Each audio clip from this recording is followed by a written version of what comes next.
Bienvenue au Forum des idées, au 7e numéro de Forum des idées. Aujourd'hui, on va parler de l'école d'avenir. Qu'est-ce que c'est que l'école de l'avenir, selon vous, Monsieur Mzali Jamal? Merci. C'est une question très importante parce que on est dans une période où tout change. Tout le monde aspire en fait au changement. Voire même toutes les institutions, même aussi aspirent au changement, ou en tout cas, elles subissent le changement. Et donc, pour moi, l'école de l'avenir, elle sera l'école de l'ancien. C'est-à-dire quoi? C'est-à-dire qu'aujourd'hui, on voit la violence qui s'invite au sein de l'école, on voit la contre-culture, la culture banlieusard, la culture de l'incivilité qui s'invite à l'école. On voit que la mission qui a été confiée à l'école est un échec, celle de transmettre des valeurs, de préparer des citoyens, des élites capables d'être insérés dans la société. Tout ça, donc, on voit quand même un échec relatif et profond. Donc, comment sera donc l'école de l'avenir? Et va fonctionner comme à l'ancien, c'est-à-dire face à cette violence, face à cette souffrance. On a vu même des viols qui se font au sein de l'école, on a vu des incivilités, insécurité totale qui menacent même les élèves. Eh bien, on va voir des gens, des familles qui ont les moyens d'instaurer chez eux des espaces privés de savoir. Peut-être il y a 3 points qui reviennent.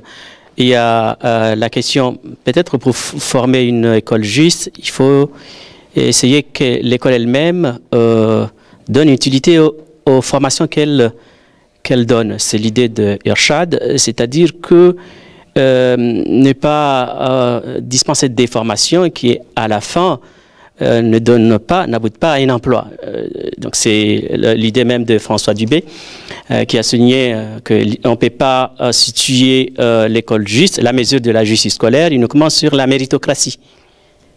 C'est-à-dire sur la compétition parfaite des élèves. Considérer que les élèves au sein de l'école sont égaux, ne pas favoriser les uns et les autres.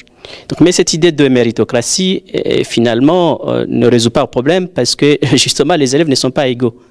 Il faut donc donner plus à ceux qui ont moins, notamment par l'optimisation de la présence de l'enseignant, par un dispositif éducatif, notamment la responsabilisation des élèves, leur donnant par exemple fonder une radio, parce qu'il y a la notion de niveau qui est très bas, fonder une radio au sein de l'établissement scolaire, leur donner des rôles à jouer, de théâtre, de bibliothèque. Donc tout ça, on ne peut pas donner des réponses exactes et toutes faites maintenant, mais ce sont des pistes. Donc je pense que l'utilité de la formation que nous donnons, que l'école donne, doit être au cœur même de la réforme scolaire. Il y a l'idée aussi de la moralisation, parce que pourquoi nous formons? Pourquoi l'État va mal?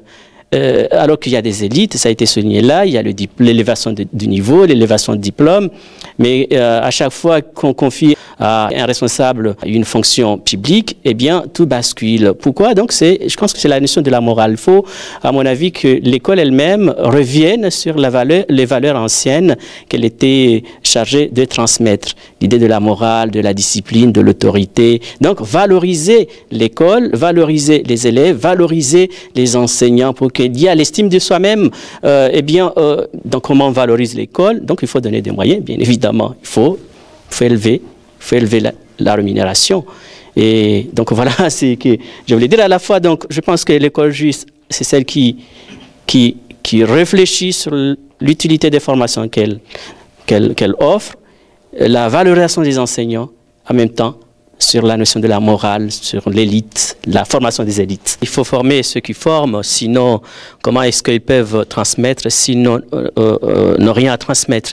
Ceci est un fait. En même temps, l'école de l'avenir, je pense qu'il faut absolument que l'enseignement et la pédagogie soit adaptée au contexte dans lequel elle s'applique, c'est-à-dire au contexte comorien, mais en même temps, il ne faut pas avoir peur du copier-coller, parce qu'on est dans un monde d'interdépendance, dans un monde de globalisation où il y a des échanges à la fois économiques, mais des échanges de l'intelligence. On parle maintenant de la pédagogie inversée, on parle maintenant de la pédagogie collective. Il y a même un Afghan, un ingénieur afghan qui a créé l'école universelle où les élèves, il y a même l'école de 42 qui a été formée, qui a été créée par Free, l'entreprise Free, donc où on envoie les élèves pour apprendre des savoir-faire liés à l'informatique sans certificat aucun, mais qui leur permet d'avoir un emploi sur le marché, qui donne estime de soi à ces apprenants. Donc c'est très important à la fois de prévoir une pédagogie adaptée au contexte comorien, mais en même temps de ne pas avoir peur donc, parce que sinon on sera toujours en arrière, on sera toujours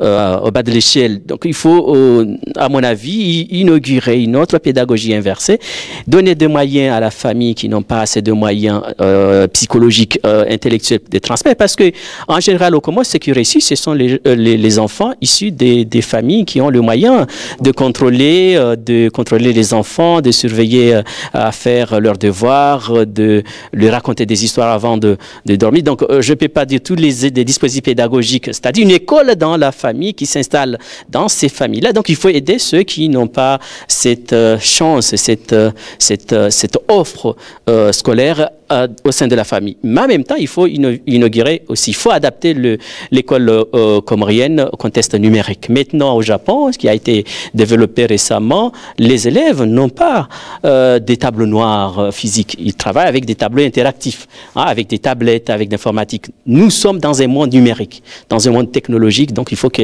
le Comore pense à rentrer dans cette je ne vais pas dire que tous les élèves aient une tablette, un ordinateur, mais c'est chose importante parce que nous allons dans ce monde-là qui domine cette pédagogie. Merci. Donc, nous avons vu que l'école de l'avenir, c'est une école qui lie à la fois technologie, tradition, savoir-faire et savoir-être. Donc, c'est le mot de la fin. Merci à tous d'avoir participé à cette émission. Nous avons eu des politiques, des intellectuels, des citoyens lambda à ce 7e Forum des idées. Merci. À la prochaine fois.